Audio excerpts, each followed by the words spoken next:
আসসালামু আলাইকুম। আজকে আমরা ১০তম বিসিএস এর বিগত সালের সবগুলো প্রশ্ন সমাধান করার চেষ্টা করব।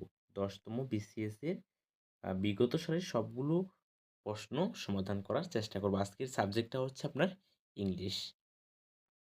দেখার চেষ্টা করি ১০তম বিসিএস এর ১ নম্বর যে কোয়েশ্চেনটা আসছে, এই কোয়েশ্চেনটা মূলত আসছে আপনার কন্ডিশনাল সেন্টেন্স থেকে। কন্ডিশনাল সেন্টেন্সের যে ইফ যুক্ত বাক্য এটার থার্ড কন্ডিশনাল যে বাক্য এইখান থেকে আসছে। দেখেন শেষের দিকে আছে if he had been able to do, অর্থাৎ হ্যাড এর পর ভি3 আছে।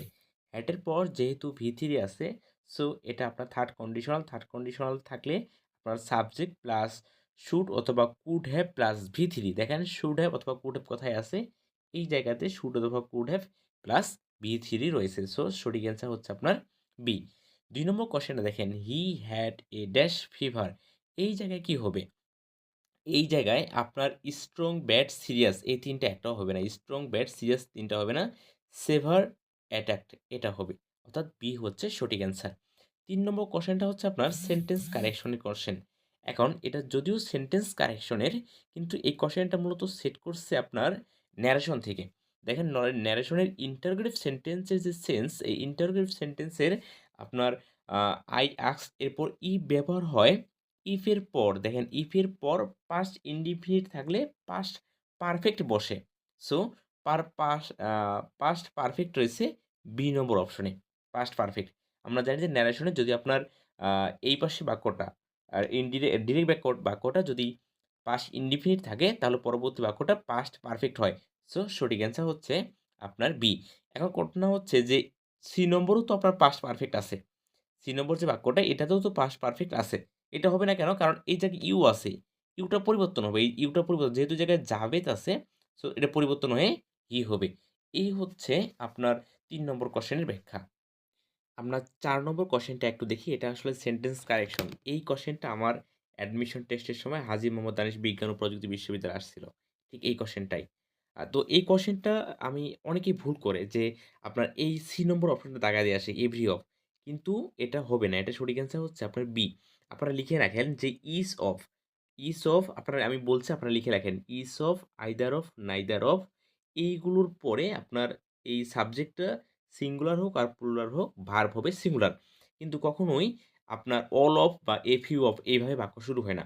ইস অফ, এরপর হচ্ছে আইদার অফ, নাইদার অফ এইভাবে বাক্যগুলো শুরু হয়। আর ওয়ান অফ এই ৪ টা সিস্টেমে আপনার বাক্যগুলো শুরু হয়। পরের যে বাক্যটা এটাও সেন্টেন্স কারেকশন। এটা মূলত প্রোনাউন থেকে কোয়েশ্চেনটা আসছে। এটা হচ্ছে আপনার ঠিক অ্যান্টিসিডেন্টের পরেই রিলেটিভ প্রোনাউনটা বসে। ঠিক অ্যান্টিসিডেন্টের পরেই রিলেটিভ প্রোনাউনটা বসে। এখানে সব জায়গাতেই আপনার অ্যান্টিসিডেন্টের পরে রিলেটিভ প্রোনাউন আছে ঠিক। কিন্তু অ্যান্টিসিডেন্টটা যেহেতু ব্যক্তিবাচক, তা এরপরে হু বসবে। সো সঠিক অ্যান্সার হচ্ছে আপনার বি। ৬ নম্বর কোয়েশ্চেনটা দেখেন। এটা মূলত আপনার আ টেন্স থেকে কোয়েশ্চেনটা আসছে। How long did you wait? এখানে পাস্ট টেন্সের বাক্য। এখন অপশনের দেখেন একটাই মাত্র পাস্ট টেন্সের অপশন আছে। সো সঠিক অ্যান্সার হচ্ছে আপনার বি। এরপরে ৭ নম্বর কোয়েশ্চেনটা বলছে আপনার ক্যাটল শব্দটা কোন পার্টস অফ স্পিচ? এই যে ক্যাটল শব্দটা আছে এটা কোন পার্টস অফ স্পিচ? যেটা এটা দিয়ে আপনার গরুর পালকে বোঝাচ্ছে। সো এটা হচ্ছে আপনার আ কালেক্টিভ নাউন। এটা হচ্ছে আপনার কালেক্টিভ নাউন। এরপরে আমরা দেখি আপনার ৮ নম্বর যে কোয়েশ্চেনটা বলছে, গার্ল এটা আসলে কোন পার্টস অফ স্পিচ? গার্ল শব্দটা কোন পার্টস অফ স্পিচ? গার্ল দিয়ে আপনি দেখেন রহিমা, করিমা, জমিলা এগুলো হচ্ছে প্রপার নাউন। আর গার্ল দিয়ে সবগুলো একটাকে বোঝাচ্ছে। এটা হচ্ছে আপনার কমন নাউন। ওকে। নেক্সট যে কোয়েশ্চেনটা বলছে, I am not bad dash tennis. এটা এই গুড অ্যাট অথবা ব্যাড অ্যাট দক্ষ অদক্ষ বোঝায়। এক্ষেত্রে সঠিক অ্যান্সার হচ্ছে আপনার বি। ১১ নম্বর ১০ নম্বর যে কোয়েশ্চেনটা বলছে জেন্টেল, এই জেন্টেল এর অ্যান্টোনিম কি হবে? জেন্টেল মানে হচ্ছে আপনার ভদ্র। এর বিপরীত শব্দ অভদ্র বা রুড টাইপের কিছু বোঝাবে। এই যে ক্লেভার চালাক, রাশ, মডেস্ট এগুলো হচ্ছে নম্রভদ্র। আর এই রুডান্ট এটা শব্দটা হচ্ছে আপনার আ এর বিপরীত শব্দ অর্থাৎ একটু হচ্ছে উদ্ভট টাইপের। তারপর এটা বলছে একটা স্যানোনিম কি হবে? কম্পিটেন্ট, কম্পিটেন্ট এর স্যানোনিম কি হবে? এটা হচ্ছে ক্যাপাবল বা কাজ করার সামর্থ্য রাখে এমন। ১২ নম্বর যে কোয়েশ্চেনটা বলছে এটা মূলত ইডিয়াম ফ্রেজের কোয়েশ্চেন।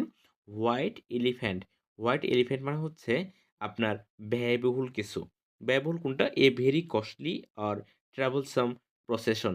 সো এটা আপনার খুব সম্ভব আপনার ২০১৮ সালে ঢাকা বিশ্ববিদ্যালয়ে আসছিল এই ইডিয়াম ফ্রেজটাই।